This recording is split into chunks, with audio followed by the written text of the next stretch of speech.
Today I'd like to share my thoughts on the Fujifilm x100v. I've had this camera for the greater part of 2 to 2.5 years. I bought it back in about July 2020 and it really has shaped my current photography and the way I look at photography and the world now. So this camera I've taken to many places. I've gone all over the world with it, from California beaches to Europe and other places like that.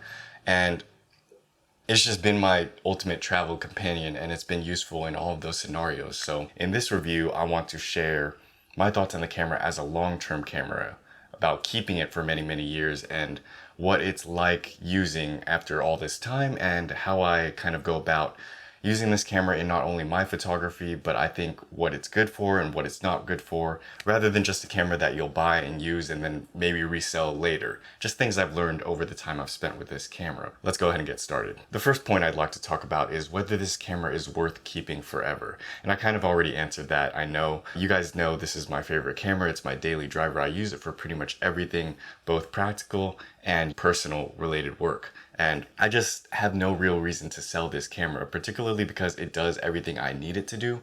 It's good at what it does, and I think it's a camera that's not going to get outdated for a very long time. Because the way cameras work, we can update the processor, we can update the technical specifications and things like that.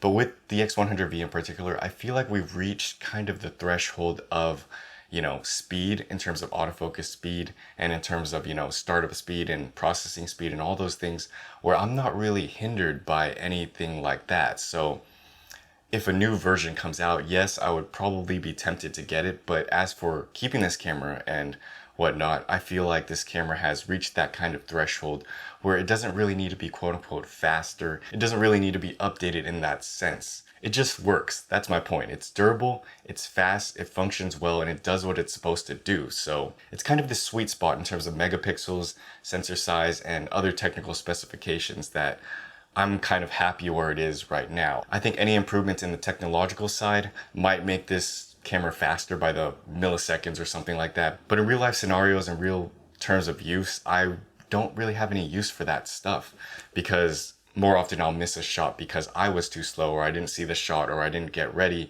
as opposed to the camera taking too long to start up and autofocusing and taking the shot. You know what I mean? This camera's advanced enough and I don't see it becoming outdated anytime soon. Moreover, this camera's just really fun to use and I enjoy spending time with it. And I think further versions of this camera might change certain aspects about it, which could potentially make it better or worse, but as it is now, I'm just content. So that brings me into my next point, which is, does this camera ever get old? And long story short, for me personally, no, it doesn't. I've shot with many other cameras like the X-T4, the X Pro 1, the Bronica SQA, and a multitude of other film cameras and digital cameras, and they don't quite hit that niche for me. And this is kind of a particular thing that has to go in what kind of shooter you are and the type of photographer you are and the scenarios you find yourself in. But for me personally, I can't see this camera ever getting old. It's kind of perfect for the type of photography that I do, and although I have many other cameras, I still find myself picking up the X100V to take out because it's just so convenient to use. It's portable, it's small, and it gets me the right images and the right image quality that I want. So personally, there's a lot more to experiment when it comes to Fujifilm cameras. There's things like the new XF 23mm f1.4, which I'm quite interested in, but I do think it's the combination of all the features that the X100V has that makes it so special. You know, the things like the ND filter, the optical viewfinder, the flush tilting screen, and all those things I feel make it such a versatile companion for your everyday life. You can take it out, you can shoot in bright daylight, you have a flash, built-in flash that works really well, syncing with the shutter speed, so you don't have to worry about low light capabilities, and you can take all the pictures you want at complete pitch darkness. If you attach a UV filter, it's weather sealed, so you don't have to worry about getting splashed or, spilling things on it and stuff like that. It's just really a complete package and complete unit for what it is. And this kind of brings me into the next point, and that's what it's good for and what it's not good for. Because I feel as if this camera has gotten a lot of praise, but also a lot of criticism. And I think a lot of the criticism comes from trying to use this camera for what it's not good for, you know what I mean? And obviously, if you're going to judge a camera by different standards than what it's not made for, it's not going to perform so well. So let's kind of get into it. In this camera, you have a focal length of about 35mm full frame equivalent. And what that is good for is honestly just about everything. It's a very natural field of view, but slightly wider. People commonly refer to the 35mm and the 50mm full frame equivalents as similar or closest to the human eye. Particularly, I personally prefer the 35mm equivalent because it's slightly wider than the 50 equivalent, and you can add a little bit of context and there's a little bit more periphery. So it makes a little more sense in my brain and the way I process and see the world, that it's perfect for me. Some other people prefer different focal lengths as well though. But this is a very natural field of view that allows you to add context to your subject without getting too wide, but it also allows you to focus on subjects and stay in that whole zone without getting too close up, you know what I mean? So things it's good for, let me kind of just list out a few. It's good for things like street photography, portrait photography where you have environmental context, or even if you want to get a little bit closer. It's good for landscape photography because you can, you know, really capture the scene. If you want to get close up on a mountain peak or something like that, unfortunately, you're not going to be able to do it with this type of lens, but that's what I'm saying. It's not meant to be for those purposes anyways. Another big part of what I like this camera for is for everyday moments like taking pictures of your family, friends, and stuff like that, where you are kind of focusing on candids and really capturing the moment of what you guys are doing now, beauty in its simplicity, if that makes sense. And the reason why it's so good at that is because this camera is really, really fast. With the updated lens and whatever, the autofocus speed is really good, especially for single point autofocus, and it's very accurate and quick. I don't think you need much more faster autofocus than this. All you really need to do is turn on the camera, click, and then turn it off. I find myself saving a lot of battery in those scenarios because I can just carry the camera around. And when you're used to the camera enough, you can really take advantage of the opportunities you see in the frame or whatever you're doing to take a picture and then just putting the camera down, because you don't really need much more than that. You don't need to take time to fix the focus. The focus is already good. You don't need to take much time to fix the framing if you're used to and use this camera enough. You can just really pick up, point, and shoot, which is really what this camera is good and intended for. It's weather sealed, like I mentioned before, so you can take it pretty much wherever. It's good as a travel camera and an everyday camera. You can go to the beach, you can go up in the mountains. It's perfect for travel. It has great performance at up to 6400 ISO. I don't go much further than that personally because I've noticed some kind of reduction in image quality if I push it past that, but 6400 ISO at f2 with minimal noise is able to get you amazing shots at nighttime, so you don't have to be worried about the low light performance of this camera, whether you'd be limited by f2, because you also have that built-in flash that has pretty good accuracy when it comes to autofocus and sync speeds. Another thing about the flash that I forgot to mention was that I didn't shoot a lot of flash photography before I got this camera. I prefer to have some sort of light source when I'm taking nighttime photography, but I realized the usefulness of the flash in situations where there just isn't any light source or the light source is too dark, and how well it worked. So it's made me appreciate flash photography a lot more over the time. It has an ND filter, built-in ND filter, so you can use it in bright daylight, because a lot of the times I'll find myself in scenarios where I'm outside, you know, at 12 p.m., 1 p.m., the sun is shining bright, especially in California, so the ND filter really, really helps a lot with that, and you don't have to worry about carrying an extra filter to attach to it. It also has a built-in optical viewfinder. We're getting into a lot of features and specifications of the camera, but I think this is important to get why this camera is so good.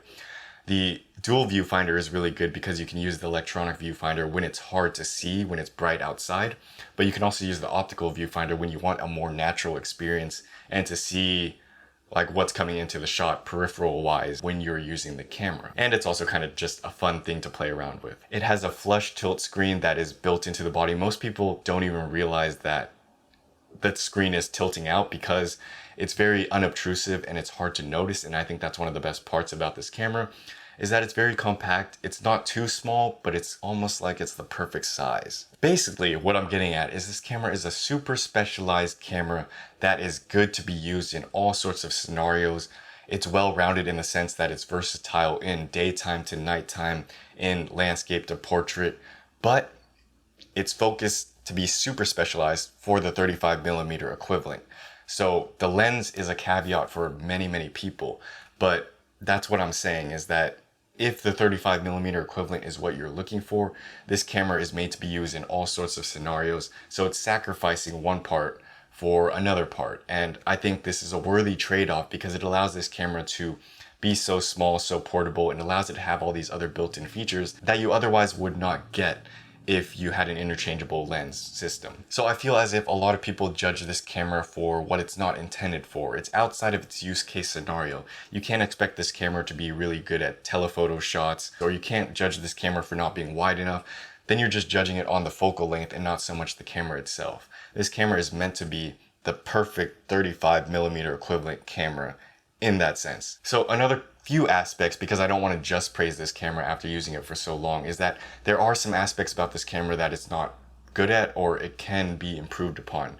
We know video is a great aspect of this camera because it has high video specs, but I've noticed the autofocus isn't perfect, much like some of Sony's cameras. You might have to stop up to f4 to be able to get better video autofocus, or you might just have to use manual focus entirely, which can be a little bit of a workaround or an annoyance, because sometimes the autofocus, while it's fast and it's accurate, it will hunt in between a lot of different shots because it was made more for photography, I think. I think the autofocus in this lens, in this camera, is very primed for single point acquisition and then taking the shot, but not holding that acquisition for an extended period of time. So the autofocus is great for photo. It's not as good for video in my personal opinion, but there are workarounds that you can do. So let's move a little bit into possible improvements, because it has been a little while since this camera has been out. In my personal opinion, Fujifilm really hit the nail with this camera. They did everything that we wanted, everything we needed for the X100V, and it's really going to be hard to beat this camera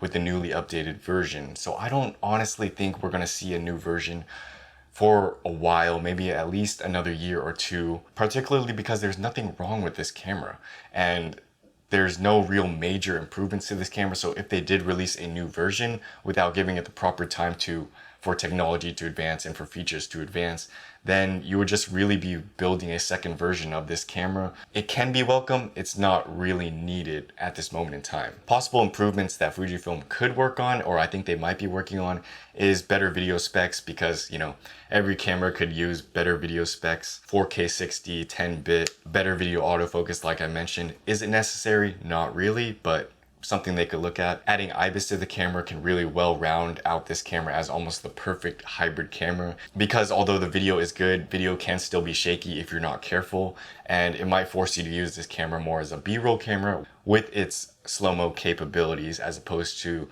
a A-roll camera. This camera could also be improved with its flash, because although the flash has really good sync speeds and it's very accurate, at sometimes I'll find myself missing focus if it's just too dark. So you could improve that possibly by adding a better hit rate for the autofocus during flash performance. So you guys can tell right now I'm kind of nitpicking the qualities of this camera because there isn't much for me to poke at.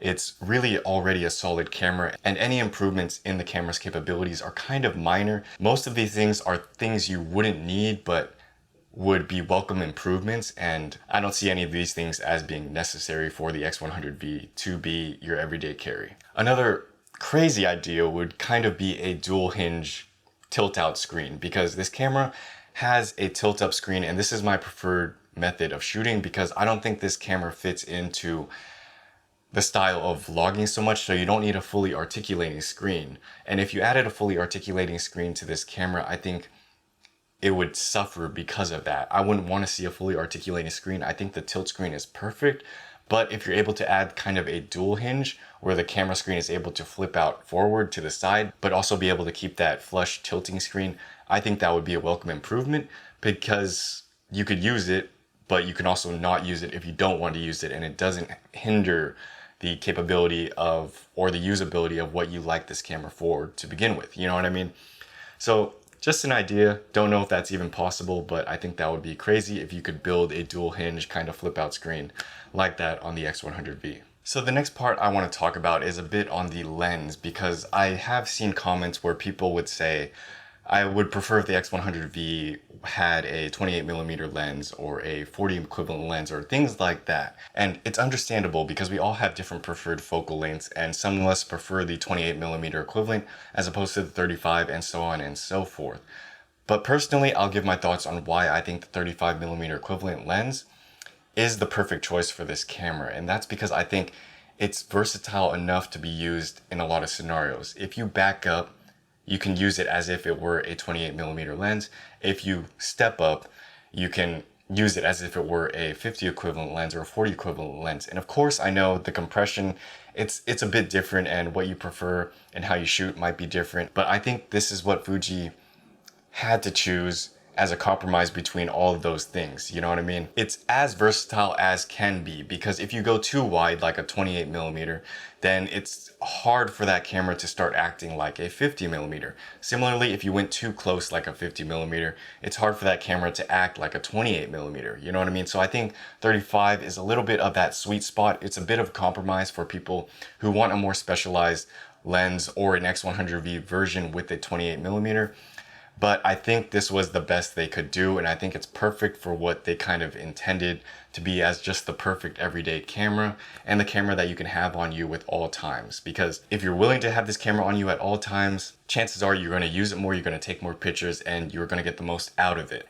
But of course, if you wanted a different focal length, there are the WCL and the TCL options. I haven't tried those myself, but I've heard a lot of good things about them, so the only problem is they add a little bit of bulk. So we'll get into kind of final thoughts here before we wrap this up. And this is the final question that I think most people would ask anyways, and that's, who is this camera for? Because you really don't understand the camera until you start to use it for an extended period of time. What's so good about this camera and the X100 line in general is that it's very versatile from a lot of people, such as consumers to prosumers to professionals alike, because the standard of quality that this camera, the images that come out of this camera are really, really solid.